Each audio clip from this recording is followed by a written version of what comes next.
আসসালামু আলাইকুম। ষষ্ঠ শ্রেণীর প্রিয় শিক্ষার্থী, তোমাদের অর্ধবার্ষিক পরীক্ষা খুবই কাছাকাছি সময়।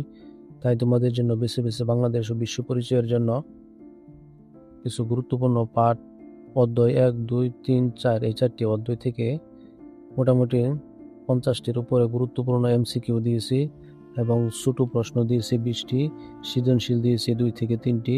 এখানে আমরা শুধু সংক্ষিপ্ত প্রশ্নগুলো দেখব, যেগুলি খুবই গুরুত্বপূর্ণ, এবং পরবর্তীতে বলে দিব তুমি ওই গুরুত্বপূর্ণ এমসিকিউগুলি এবং সৃজনশীল কোথায় পাবে উত্তর সহ। চলো আমরা প্রথমে ছোট প্রশ্নগুলি দেখি। 1 নম্বর, প্রথম অধ্যায় থেকে, সমাজ কি? উত্তর হলো মানুষের পারস্পরিক সম্পর্কের ভিত্তিতে বিশেষ উদ্দেশ্য ও প্রয়োজনে সমতভাবে বসবাস করাকে সমাজ বলা হয়। তারপর 2 নম্বরটি দেখো, সমাজের 2টি প্রধান বৈশিষ্ট্য লিখো। উত্তর হলো 1 নম্বরে বহু লোকের সংবদ্ধভাবে বসবাস, 2 নম্বরে সংবদ্ধতার পেছনে নির্দিষ্ট উদ্দেশ্য থাকা। 3 নম্বর প্রশ্নটি দেখো, শিকার ও খাদ্য সংগ্রহ ভিত্তিক সমাজের 2টি বৈশিষ্ট্য লিখো। উত্তর হলো মানুষ গুহা ও বন জঙ্গলে বাস করত। 2 নম্বর, খাদ্যের জন্য শিকার ও ফলমূল সংগ্রহ করত। 4 নম্বর প্রশ্নটি দেখো, পশুপালন সমাজে কুকুরের গুরুত্ব কি ছিল? উত্তর, কুকুর ছিল মানুষের বিশ্বস্ত প্রহরী ও শিকারের সঙ্গী। 5 নম্বর প্রশ্নটি এই দেখে নাও, এ হলো উত্তর। এমসিকিউ গুলি আছে অন্য জায়গায়, সেটা আমি পরে বলে দিতেছি।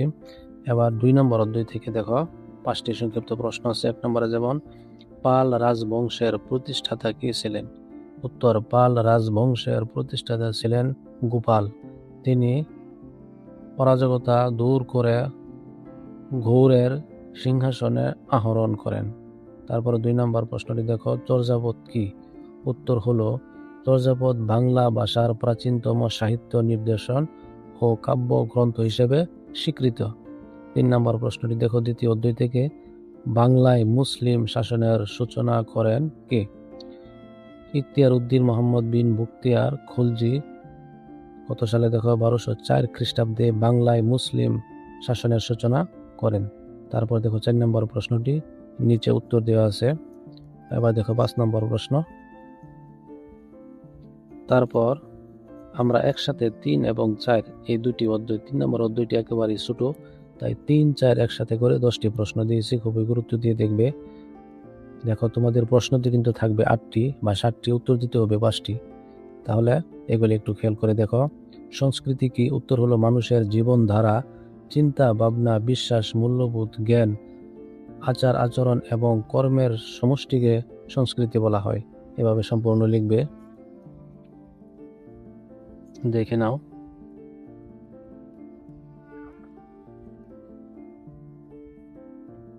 এবার এই ভিডিওর কমেন্ট বক্সে গিয়ে ওই শর্ট এমসিকিউ যে প্রশ্নগুলি আছে সেগুলি উত্তর সহ পেয়ে যাবে, এবং গুরুত্বপূর্ণ কয়েকটি সৃজনশীল আছে সেগুলিও পাবে।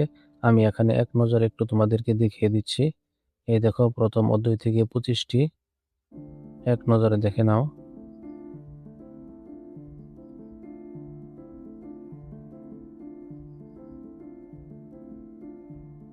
খুবই গুরুত্ব দিয়ে সাজানো হয়েছে। এরপর দ্বিতীয় অধ্যায় থেকে আছে 25টি, দেখো। এগুলি যদি মনোযোগ দিয়ে মুখস্থ করতে পারো তাহলে ইনশাল্লাহ প্লাস পাবে। তারপরে এবার চলো দেখি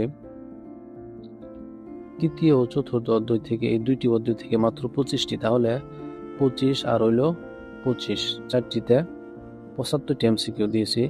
এই 75টি তুমি মুখস্থ করতে পারলে আর নতুন করে চিন্তা করতে হবে না। এইগুলি দেখে নাও।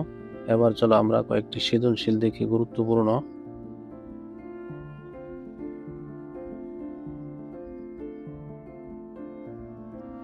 সৃজনশীল 1 নম্বর, তোমাদের মেইন বইয়ের 8 নম্বর পৃষ্ঠায় 2টি ছবি সহ একটি সৃজনশীল আছে।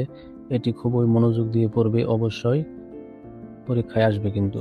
প্রশ্নগুলি এক নজরে দেখে নাও।